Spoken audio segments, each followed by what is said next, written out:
नमस्कार दोस्तों, आप देख रहे हैं न्यूज 80 और मैं हूं आपके साथ राहुल राणा। भारत की वर्तमान स्थिति में इस वक्त की दो बड़ी खबरें सबसे ज्यादा चर्चाओं में है। पहली, अमेरिका के दौरे पर प्रधानमंत्री नरेंद्र मोदी, जिसको गोदी मीडिया बता रहा है कि मोदी जी का अमेरिका में भव्य स्वागत हुआ है। और दूसरी खबर है 23 जून को होने वाली पटना में विपक्ष की बड़ी बैठक। लेकिन इस बैठक से पहले केजरीवाल ने एक नई चर्चा शुरू कर दी है, जिसमें आम आदमी पार्टी सभी विपक्षी पार्टियों के नेताओं से राज्यसभा में मोदी सरकार द्वारा दिल्ली सरकार की स्वतंत्रता को लेकर जो बिल ला रही है उस पर चर्चा। लेकिन अब जो सवाल खड़ा हो रहा है वो सवाल अब इसलिए खड़ा हो रहा है क्योंकि केजरीवाल ने इस बैठक से पहले एक पत्र लिखा है, जिस पत्र में उन्होंने ये कहा है कि अगर इस बैठक में सबसे पहले उनकी इस डिमांड पर बात होनी चाहिए, दिल्ली में जो सरकार अध्यादेश लेकर आ रही है राज्यसभा में, उस पर चर्चा होनी चाहिए। तो यानी ये दो बड़ी खबरें हैं। एक तो अमेरिका में प्रधानमंत्री का दौरा, जहां पर खबरें ये भी आ रही है कि प्रधानमंत्री के इस दौरे को लेकर विरोध हुआ और वहां पर 70 से 75 सांसदों ने जो है वो एक चिट्ठी वहां राष्ट्रपति को दी और जिसमें ये कहा कि जो भारत में पत्रकारों को लेकर उनकी जो स्वतंत्रता है उसको दबाया जा रहा है, जो विपक्षी पार्टियां हैं उन पर दबाव बनाया जा रहा है और इंटरनेट पर भी जो है वो स्वतंत्रता वहां नहीं दी गई है। ऐसे कई सारे तमाम सवाल वहां उठाए गए हैं, लेकिन आपको ये खबर कहीं मेन स्ट्रीम मीडिया में नहीं दिखाई देगी।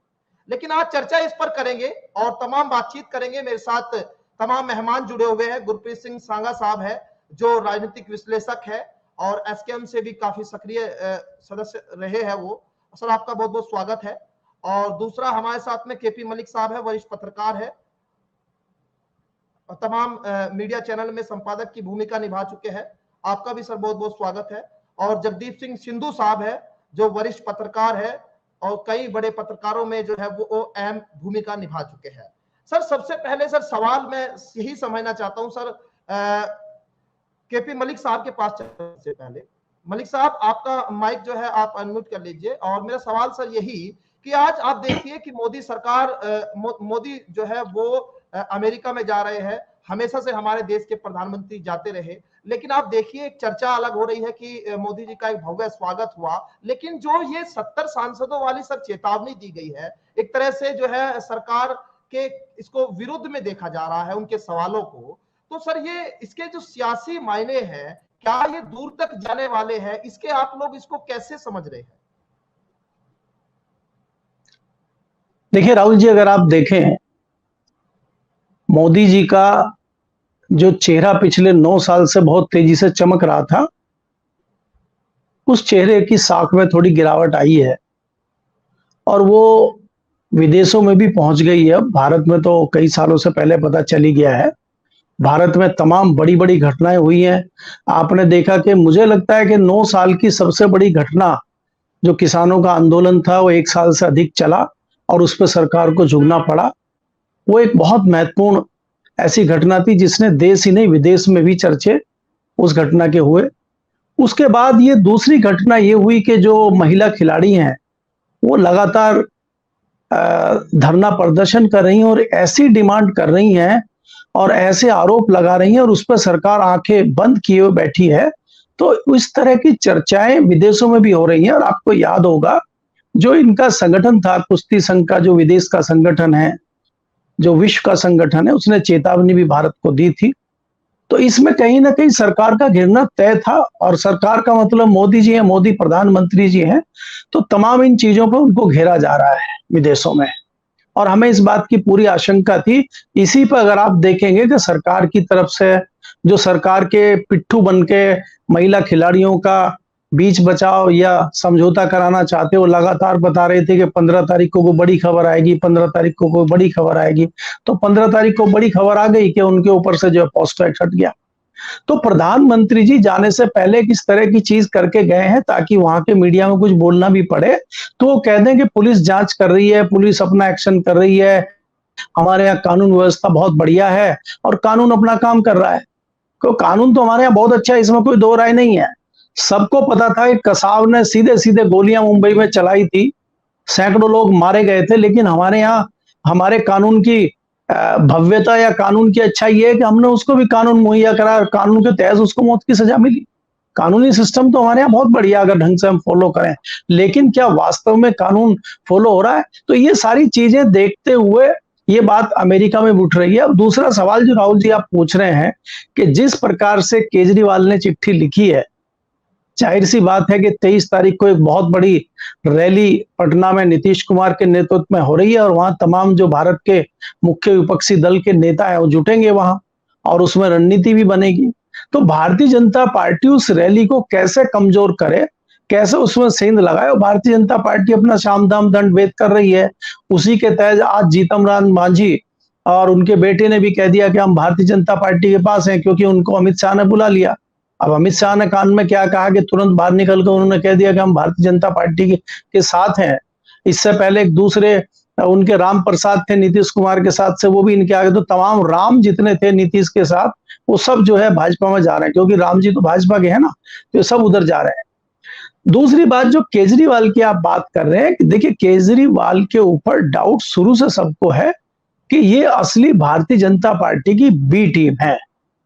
अगर आप तमाम राज्यों की बात करेंगे, सबसे पहले अगर हम दिल्ली की बात करें, क्या ऐसी बात है कि दिल्ली की सातों लोकसभा भारतीय जनता पार्टी के पास है और नीचे सारी विधानसभा केजरीवाल के पास है, और अभी जो है नीचे बीजेपी की सरकार रही नगर निगम में, अब जो है थोड़ी 50-50 हो गई, बहुत ज्यादा अंतर नहीं है नीचे नगर निगम में भी।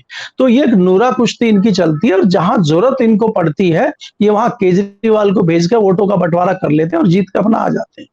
तो ये अभी तो साफ जाहिर हो गया है। आप देखना 2024 के इलेक्शन में भी केजरीवाल कुछ ऐसी घटना करेंगे कि जिससे कि जाहिर हो जाएगा कि केजरीवाल भारतीय जनता पार्टी की बी टीम के महत्वपूर्ण सदस्य हैं। मेरा मानना तो यही है, बाकी समय ही बताएगा। आप बड़े सवाल उठा रहे हैं, लेकिन सर ये चीजें आम चर्चा है कि केजरीवाल को बी टीम कहा जाता है, लेकिन आप देखिए कि केजरीवाल के खुद जो मंत्री है वो जेल में है, तो उससे कहीं ना कहीं एक अंदेशा है कि ऐसा अगर वो बी टीम होते तो उनके ऊपर कार्रवाई कैसे करती भारतीय जनता पार्टी। और फिर दूसरी जो चीज है, विपक्ष की जो मीटिंग हो रही है उसमें अब उनको बुलाया गया है। अगर ऐसा है वो बी टीम है, तो ये तो विपक्ष का जो एकता की बात की जा रही है, वो विपक्ष की एकता जो है वो यहाँ कहीं ना कहीं छिन भिन होती नजर आएगी फिर तो। देखिए विपक्ष में तो ओवैसी भी जा सकते हैं, उनको कौन मना कर रहा है, वो भी चले जाए। विपक्ष में जो लोग नहीं जा रहे हैं उनको भी बुलाया जा रहा है, वहां कौन मना कर रहा है? कोई वहां ऐसा कोई आमंत्रण थोड़ी है कि भाई हम तुम नहीं आना, तुम नहीं आना, जिसको आना आओ, वो तो विपक्ष है। सरकार के खिलाफ जिसको लड़ाई लड़नी है वो जा सकता है, उसमें क्या दिक्कत है? और इनको तो प्लांट किया जा रहा है। आप ये बताइए ना कि ओवैसी अलग अलग राज्यों में अलग अलग पार्टियों के साथ चुनाव, आप पता करें कि जहां जहां पे उसके 5 एमएलए 6 एमएलए हैं, महाराष्ट्र में उसके 6 एमएलए हैं ओवैसी के, वो क्या कर रहे हैं? तो वो जहां देखा जाता है कि राजनीति कहां सध रही है, कहां निशाना है, कहां क्या है, उस चीज का। अब उत्तर प्रदेश में क्यों लड़ाते हैं ओवैसी? वहां क्या करेंगे? कितने एमएलए लाके किधर जाएंगे? वो किसको सपोर्ट करेंगे? क्या समाजवादी को सपोर्ट करेंगे क्या? तो ये सारी चीजें होती है। देखिए जब सेना चलती है, सेनापति के पास कुछ ऐसे मोहरे होते हैं जिनको शहीद करने के लिए ही बनाया जाता है। तो आम आदमी पार्टी में भी कुछ ऐसे लोग हैं जिनको समय आने पर शहीद किया जाएगा। जी ठीक है, मैं गुरप्रीत जी के पास भी चलूंगा इसी सवाल के साथ। गुरप्रीत जी, अमेरिका दौरा प्रधानमंत्री का, और वहां पर तमाम खबरें, वहां पर एक सांसदों की चिट्ठी और ये विरोध प्रदर्शन, तमाम चीजें हमने देखी। तो आप इसको पूरे जो है इसका राजनीतिक तरीके से आप इसको कैसे समझ रहे हैं? क्या ये 24 के चुनाव से पहले जो राहुल गांधी वहां अभी गए थे अमेरिका, क्योंकि राहुल गांधी लौटे तो प्रधानमंत्री वहां गए, क्या ये रणनीति उस दौरान राहुल गांधी के द्वारा वहां तैयार की गई, या फिर जो वहां विरोध हो रहा है, क्योंकि अभी तक ऐसा कभी नहीं देखने को मिला, क्योंकि भारत के प्रधानमंत्री का विरोध हो तो हमारे मन में तो जाहिर तौर पर गुस्सा आना ही है, क्योंकि प्रधानमंत्री का विरोध कहीं कभी ऐसा नहीं हुआ। तो इन सब चीजों के पीछे आप क्या समझ रहे हैं गुरप्रीत जी? राहुल जी, प्रधानमंत्री का विरोध हुआ है, हम उस चिट्ठी को बहुत ज्यादा इंपॉर्टेंस ना दें। ये बात सुनने में बड़ी अजीब लगेगी आपको, क्योंकि जो प्रमिला जयपाल हैं, जो वन ऑफ द सेनेटर्स जिन्होंने ये डाला है चिट्ठी, सबसे सबसे मुखर होकर, सबसे आगर होकर, वे शुरू से ही प्योर सेंस वो डेमोक्रेट रही हैं, ह्यूमन राइट्स का मुद्दा उठाते रहे हैं। लेकिन यूएस के कंटेक्स्ट में, अमेरिका के कंटेक्स्ट में आज से नहीं, इस पिछली सदी की शुरुआत से ये कहा जाता है, they have no permanent friends, no permanent enemies, only permanent interests. उनका इंटरेस्ट हमेशा किसी ना किसी बिजनेस सौदे के लिए होता है, किसी ना किसी डील के लिए होता है, चाहे वो कभी एक वक्त न्यूक्लियर डील थी, कभी वो अब ड्रोन की डील है, चाहे वो सऊदी अरब और कतर का जब झगड़ा चल रहा हो तो कतर को भी आर्म सप्लाई किए, सऊदी अरब को भी आर्म सप्लाई किए, और चाहे वो चीन और ताइवान के झगड़े में भी जब अमेरिका की स्टेटमेंट आती है तो आगे पीछे वो कहीं ना कहीं एक को राजी कर रहे होते हैं, दूसरे से डील कर रहे होते हैं। तो 70 सांसदों ने चिट्ठी लिख दी, लेकिन उसमें साफ कहा है कि जी मोदी जी आ रहे हैं, हम उसका वेलकम भी करते हैं, एज अ नेशन हम साथ खड़े हैं, लेकिन इन बातों पे सवाल उठाए जाएं। उन्होंने सिर्फ इतना कह के अपनी बात की इतिश्री कर ली, और टाइम टू टाइम डेमोक्रेट्स का ये स्टैंड रहा भी है, pro democracy, pro human rights रहे हैं। लेकिन आप देखिए, वही एलोन मस्क जो 2 महीने पहले, 1 महीने कहते हैं, और उनके पुराने ट्विटर के मालिक जैक डॉर्सी जो कुछ महीने पहले कहते थे कि इंडिया में डेमोक्रेसी नहीं है, हम काम कैसे कर पाएंगे, मैं नहीं चाहता कि ट्विटर के दफ्तरों को ताला लग जाए, उसके कर्मचारी जेल में जाएं। लेकिन आज वही एलन मस्क दोबारा से कह रहे हैं कि मैं बहुत बड़ा बिजनेस पोटेंशियल देखता हूं मोदी जी के साथ, ये आदमी विजनरी हैं। तो ये सब एक लेवल तक तो एक प्लेइंग टू द गैलरी होता है कि हम मोदी जी का विरोध कर रहे हैं। तो मैं इसको एक, चाहे वो टेक कई लोगों को नहीं जचता है, वो इसको बहुत बड़ी बात मानते हैं, मैं इस विरोध को बहुत बड़ी बात नहीं मानता हूं। वो दिखाने भर के लिए विरोध किया है उनके सारे नेता। अब ये भी कहा जा रहा है कि जी ट्रंप को लेने मोदी जी खुद गए थे, लेकिन वहां मोदी जी गए तो उनको लेने ट्रंप नहीं आए या बाइडेन नहीं आए इस बार। तो ये बातें, अमेरिका का स्टैंड शुरू से एक तरफा रहता है, हर बार पॉलिसी को वही डिक्टेट करते हैं, अब भी उनकी पॉलिसी बिजनेस से रहेगी। और स्ट्रेटेजिक रूप से चाइना को काउंटर करने में अगर उनको आज मोदी जी का समर्थन मिलता रहेगा कि आप हमारे कहने से चाइना को काउंटर करते रहिए, तो ये ह्यूमन राइट्स पे कभी भी नहीं अमेरिका बोलेगा। आप कितना कुछ कह लीजिए, 70 सेनेटर कुछ भी कहते रहें, लॉ मेकर कहते रहें, अमेरिका मोदी के खिलाफ तब तक नहीं बोलेगा जब तक बिजनेस और चाइना, ये 2 मुद्दे अपनी जगह रहेंगे। भारत एक बड़ा हब है व्यापार के दृष्टिकोण देखा जाए तो कहीं ना कहीं वो सब चीजें ठीक है, आपका पॉइंट है। मैं जगदीप सिंह सिंधु साहब के साथ पास में चलूंगा। सिंधु साहब, आपने मलिक साहब को भी सुना और गुरप्रीत जी को भी आपने सुना, तो दोनों के अलग अलग अपने अपने अपने तर्क है। मैं इस पर आपकी दोनों सवालों पर आपसे ही समझना चाहता हूं कि इसके राजनीतिक मायने आप कैसे देखते हैं कि जो अमेरिका में प्रधानमंत्री को लेकर जो वहां के सांसद है उन्होंने चिट्ठी लिखी, और दूसरी ओर जो वहां पर एक तरह से गुणगान जिस तरह से किया जा रहा है। पहले भी प्रधानमंत्री की तस्वीरें हम लगातार देखते, जब राजीव गांधी प्रधानमंत्री थे तो वहां के जो राष्ट्रपति उस दौरान थे तो वो बरसात हो रही थी, एक तस्वीर देख रहे थे सोशल मीडिया पर कि वो छाता लेकर आगे आगे चल रहे थे। लेकिन उस तरह की दौरान वो जब सब चीजें आज के दौर में नहीं, कहीं ना कहीं उस दौरान मीडिया में भी नहीं दिखाई जाती थी, और आज अगर बैठकर कुछ छोटी सी बच्ची को एक ऑटोग्राफ प्रधानमंत्री देते हैं तो वो सब चीजें बड़ी बड़ी हाईलाइट करके दिखाई देती है। तो ये एक तरफ विरोध और दूसरी तरफ मीडिया जो जिस तरह से प्रेजेंट कर रही है, आज की इस वर्तमान स्थिति में आप इस तमाम मुद्दों को कैसे देखते हैं? राहुल जी, ये भारत के प्रधानमंत्री की एक राजकीय यात्रा है एक दूसरे देश के लिए, जो अपने आप में एक डेमोक्रेटिक कंट्री है, डेमोक्रेटिक वैल्यूज को मानता है। लेकिन जैसा कि मेरे दूसरे साथी गुरप्रीत जी ने कहा कि अमेरिका की सबसे बड़ी पॉलिसी बिजनेस है, और उस बिजनेस को देखते हुए ही वो किसी का सत्कार करता है या किसी को इनकार करता है।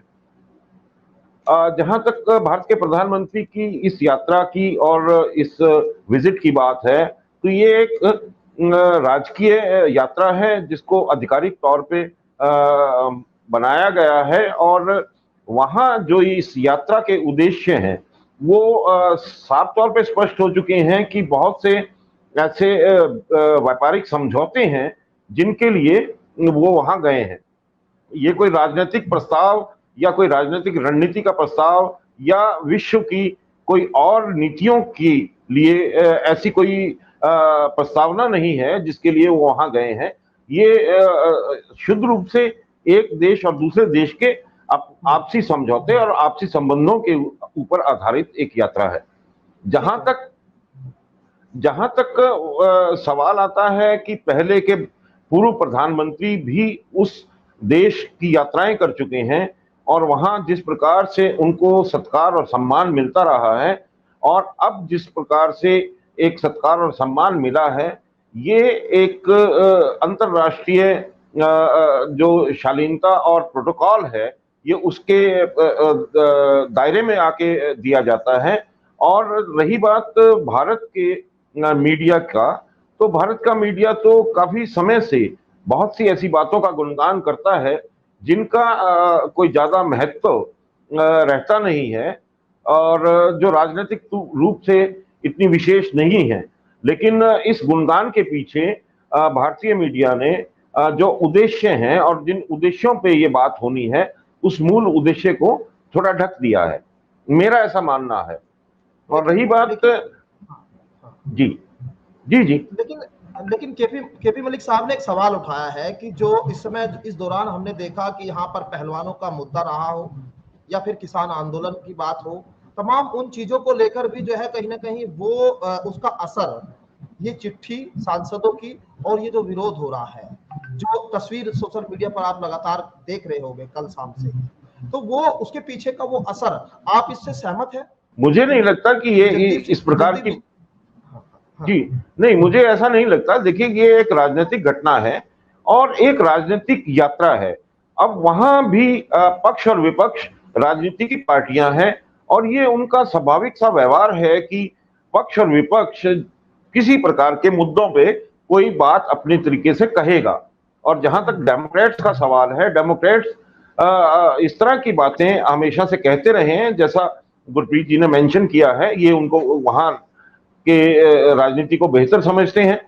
और जहां तक ये सवाल है कि यहाँ के प्रभाव का, तो ऐसा नहीं है कि अंतर्राष्ट्रीय स्तर पे भारत की कुछ ऐसी जो गतिविधियां हैं उनको ध्यान में न रखा जाता हो। तो ये संभवतः ये उनके लिए अवसर है, जो वहां का विपक्ष है, अपनी सरकार के सामने कुछ सवाल खड़े करने का और अपने आप को अपनी सरकार के सामने कुछ मजबूत दिखाने का, कि इस प्रकार के सवाल उन्होंने खड़े किए हैं जिनमें 70 सेनेटर्स ने वहां इस प्रकार की एक खत लिखा है, एक चिट्ठी लिखी है, और उन्होंने अपना एक तरह से विरोध जताया है या अपनी चिंता जताई है, या उनके अपने राष्ट्रपति को कहा है कि ऐसे सवाल किए जाने चाहिए। तो ये एक ध्यानाकर्षण की बात है अपने राष्ट्रपति के लिए उन सांसदों की, इससे ज्यादा कुछ भी नहीं है। मुझे नहीं लगता कि ऐसा कोई प्रभाव उसका रहा होगा। और जहां तक मीडिया की सवाल है, अमेरिकन मीडिया में भी इस बात को लेके कोई खास चर्चा नहीं है, क्योंकि अमेरिकन मीडिया समझता है कि ये जी जगदीप जी ठीक है, मैं हम उस पर हम चर्चा, क्योंकि समय भी सर देखना है। मैं दूसरे सवाल पे अपने आ जाता हूं कि जो केजरीवाल साहब है, कि केजरीवाल साहब यहाँ पर जो है विपक्ष की 23 जून में मीटिंग है, और उससे पहले उनकी जो चिट्ठी, ये आप कैसे देखते हैं? क्योंकि ये क्या, जो जैसे केपी मलिक साहब ने कहा कि वो बी टीम, लेकिन वो यहाँ पर वो समर्थन भी मांग रहे हैं, उनको समर्थन भी चाहिए कांग्रेस का। अब क्या लग रहा है कि ये विपक्ष की जो एकता है, इस पर कहीं ना कहीं जो है एक विपक्ष को, यानी भारतीय जनता पार्टी को, जो उनके विपक्षी पार्टी है भारतीय जनता पार्टी, उनको कुछ कहने का मौका मिल जाए, या फिर ये 23 जून से पहले जो रार है, वो क्या आगे के संकेत कुछ अलग दिखाई दे रहे हैं? आप इसको कैसे जगदीप देखेंगे? देखिए, जहां तक आम आदमी पार्टी का सवाल है, और आम आदमी पार्टी के अरविंद केजरीवाल मुखिया हैं, अब देखिए कि जब से इस पार्टी का ये पार्टी अस्तित्व में आई है, तब से ये अपने आप को राजनीतिक पार्टी कहते हैं, लेकिन जहां तक राजनीतिक पार्टी के एक ढांचागत संरचना का सवाल है, वो इसमें नगण्य है। तो ये उस प्रकार से पूर्ण रूप से राजनीतिक पार्टी मैं कम से कम नहीं मानता कि ये एक पूर्णतः संरचनागत ढांचागत पार्टी है, पहली बात। दूसरी बात ये है कि इन्होंने जब भी अपना कोई भी जो कार्यक्रम किया है, या इनका जो भी कार्य क्षेत्र रहा है, वो ठीक वैसा ही रहता है जहां कांग्रेस और भारतीय जनता पार्टी का मुख्य रूप से एक आमना सामना होता है। ये एक ऐसी शक्ति है, एक ऐसी अपनी पार्टी के रूप में ये जाके बीच में वहां अपना अपना अस्तित्व देखने लगते हैं, और किसी न किसी तरह से मैं ये मानता हूं कि जो ये एडहॉक पार्टी है, इसमें इनका इस तरह से कह देना, हालांकि इनके पास सिर्फ 2 ही राज्यों में सरकारें हैं, जिसमें एक दिल्ली है और एक पंजाब है, और पंजाब में जो सरकार जिस प्रकार से इन्होंने कहा था बदलाव करके दिखाएंगे, आप देख लीजिए 1.5 साल से ऊपर हो गया है पंजाब के अंदर, और अभी तक वैसा कोई बदलाव या वैसी कोई बातें। और सबसे बड़ी बात यह है कि ये वो पार्टी है जो कहती थी भ्रष्टाचार मिटाएंगे, जन लोकपाल आएगा, जन लोकपाल लाएंगे।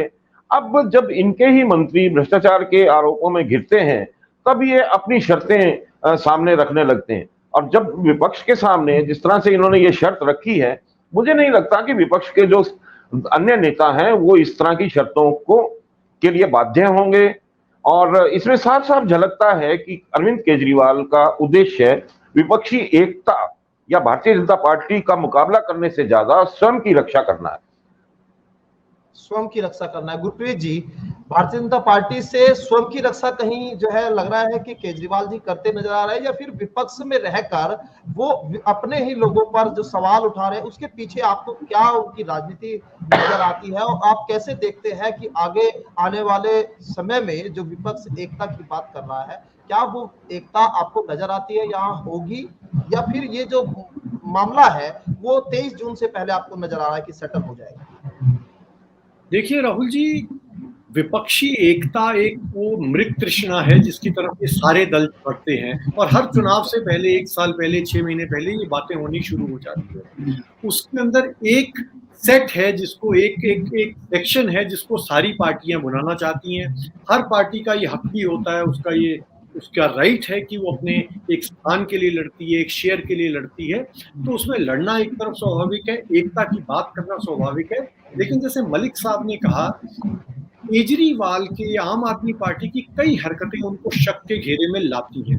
अब ये बात पहले कुछ लोग कहते थे, अब ये धीरे धीरे जो न्यूट्रल लोग हैं वे भी कहने लगते हैं कि इसी वक्त ये बात क्यों उठती है, उसी जगह ये जाके इलेक्शन क्यों लड़ते हैं जहां एक तरफ ज्यादा नुकसान ये दूसरी पार्टियों को पहुंचा सकते हैं और बीजेपी को फायदा, चाहे वो गुजरात का चुनाव था मान लीजिए। तो एक मीडिया परसेप्शन के जरिए केजरीवाल जी इस एजेंडा को ड्राइव करने की सोच रहे हैं। उनका 2 दिन पहले चिट्ठी लिखना, ये चुपचाप भी बात की जा सकती थी अंदर बैठकर, भाई मेरा ये मुद्दा है, पहले मैं पॉइंट नंबर 1 पे इसको डिस्कस कर लेते हैं। लेकिन उन्होंने पहले इस एजेंडा को ड्राइव करने की कोशिश की है, और उन्होंने मुद्दा ऐसा चुन लिया, आप देखेंगे उन्होंने मुद्दा ऐसा चुना है जो सैद्धांतिक तौर पे कोई भी उसको मना नहीं कर सकता। क्या केंद्र सरकार का हक है कि राज्य सरकारों को डिस्टेबलाइज करे? कोई भी समझदार आदमी कहेगा नहीं जी, बिल्कुल गलत है ये बात। उन्होंने मुद्दा ऐसा चुन लिया है के ऊपर, लेकिन है कि वो अपने ही स्टेट की बात कर रहे हैं। जब आर्टिकल 370 हटाया गया था, जम्मू कश्मीर का ट्राइफर्केशन हुआ था, तब अरविंद केजरीवाल का ये दर्द सामने नहीं आया था। तो उस वक्त भी लोगों ने कहा था, और अब भी लोगों ने कहा है कि आज केजरीवाल का दर्द इसलिए आया है क्योंकि उनकी अपने ऊपर तलवार लटक गई है। अदरवाइज उनका कोई सैद्धांतिक इस पॉइंट से विरोध होता तो वो तब भी इस बात का विरोध करते। और अब उसमें विडंबना देखिए कि आज ये केजरीवाल जी ने कहा है, तो वहीं कांग्रेस ने भी आज, हरीश साल्वे जी जब शुभेंदु अधिकारी के पंचायत चुनाव वाले में सेंट्रल फोर्सेस के मुकदमे में आज पेश हुए सुप्रीम कोर्ट में, तो कांग्रेस ने वहां बीजेपी के शुभेंदु अधिकारी जी की पक्ष लिया कि बिल्कुल सही है जी, ममता बनर्जी के खिलाफ सेंट्रल फोर्सेस आप वहां कीजिए। तो विपक्षी एकता जो सुनने में बड़ा अच्छा लग रहा है, जो एक सब कहते हैं आइडियली जी होना चाहिए, वो होना इतना आसान नहीं है। अपनी अपनी फॉल्ट लाइंस हैं, अपनी अपनी मजबूरियां हैं, और स्टेट के एजेंडे बहुत उसमें काउंट करेंगे। दिल्ली और पंजाब का एजेंडा काउंट करेगा आम आदमी पार्टी के लिए, ममता जी के लिए सिर्फ ही सिर्फ बंगाल है, तो वो क्यों स्पेस देना चाहेंगे वामपंथियों को और कांग्रेस को? तो इसी अलग अलग फॉल्ट लाइंस के चलते, इन्हें अलग अलग अपने पर्सनल स्वार्थ के लीजिए, राजनीतिक स्वार्थ के चलते इसमें अभी कई दिक्कतें आएंगी, जिसमें सबसे मुखर दिक्कत केजरीवाल जी बहुत अच्छा प्ले करते हैं मीडिया को। सबसे अच्छा अगर मोदी जी से कोई सीखा है मीडिया को प्ले कैसे करना है, अपनी स्पेस कैसे बनानी है, आपको अपने आप को सबसे आगे फोटोग्राफ में सबसे आगे आपको कैसे लाना है, वे केजरीवाल जी सबसे बेहतर सीखे हैं मोदी जी से। तो इस वजह से ये दिक्कतें आती है।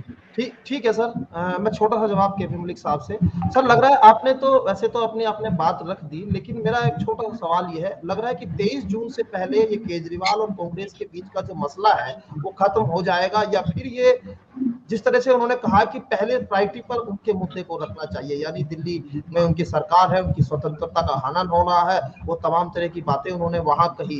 लग रहा है कि 23 जून से पहले ये तो मामला निपट जाएगा, या फिर जो है इस मुद्दे पर कहीं ना कहीं विपक्ष में कुछ बिखराव आपको नजर आता है? नहीं, देखिए, केजरीवाल अलग थलग पड़ जाएंगे इस मामले से, इससे कोई दूसरी चीजों पे फर्क नहीं पड़ेगा।